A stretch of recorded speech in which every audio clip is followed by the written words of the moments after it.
గుంటూరు కోర్టులో మాజీ మంత్రి అంబటి రాంబాబుని పీటీ వారెంట్పై సత్తెనపల్లి పోలీసులు ప్రవేశపెట్టారు.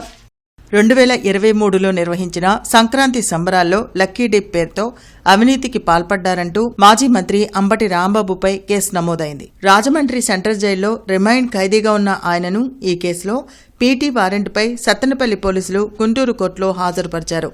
విచారించిన న్యాయమూర్తి ఈ నెల 26 వరకు రిమాండ్ విధించారు. దీంతో ఆయనను రాజమండ్రి సెంట్రల్ జైలుకు తిరిగి తరలించారు. చంద్రబాబుపై చేసిన అనుచిత వ్యాఖ్యల కేసు, పట్టాపురం పిఎస్లో నమోదైన కేసుల్లో అంబటి రాంబాబుకు ఇప్పటికే బెయిల్ వచ్చింది.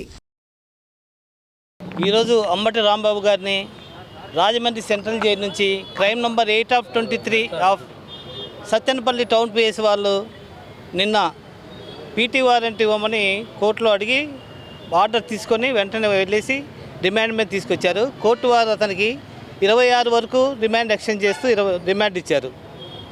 అలానే సత్తెనపల్లి టౌన్ పిఎస్ వాళ్ళు అతను ఎమ్మెల్యేగా ఉన్నప్పుడు 2021 నుంచి 24 వరకు సంక్రాంతి సంబరాలు ఉత్సవాల్లో భాగంగా అక్కడ లాటరీ టికెట్స్ ప్రతి టికెట్ విలువ 100 రూపాయల కింద అట్లా వాలంటరీ ద్వారా ఎవరైతే ఈ పెన్షన్ హోల్డర్స్ అంటారో వాళ్ళకి ఇచ్చారు బలవంతంగా అనేది అలిగేషన్ మీద అప్పుడు గాదె వెంకటేశ్వరరావు అనే అతను జనసేన జిల్లా అధ్యక్షులు ప్రైవేట్ కంప్లైంట్ వేశారు.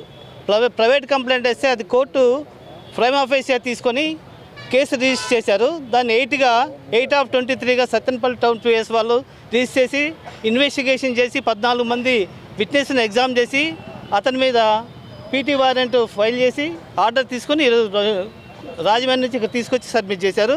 కోర్టు వారు 26వ తారీఖు వరకు రిమాండ్ ఇచ్చారు. అంటే అతని మీద ఏంటంటే 420 చీటింగ్ కేసు ఒకటి, 506, 109 సెక్షన్ల కింద పెట్టారు. అన్ని నాన్ బెయిల్ కేసులు. అంటే 420 అనేది 7 years ఉంది కాబట్టి అతనికి ఇంకా కొంతవరకు. అలానే ఈరోజు కూడా పోలీస్ కస్టడీ పిటిషన్ వేస్తున్నారు ప్రాసిక్యూషన్ వాళ్ళు.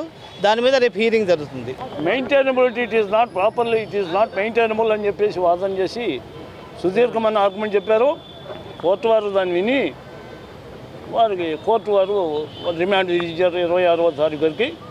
ఇవి పోలీసు వారు మాత్రం మాకు పోలీస్ కస్టడీ కావాలని పిటిషన్ వేశారు. ఆ పిటిషన్ నంబర్ స్టేజ్లో ఆగింది. ఆ నంబర్ అయిన తర్వాత నోటీస్ ఇచ్చి ప్రొసీజర్ విల్ ఫాలో.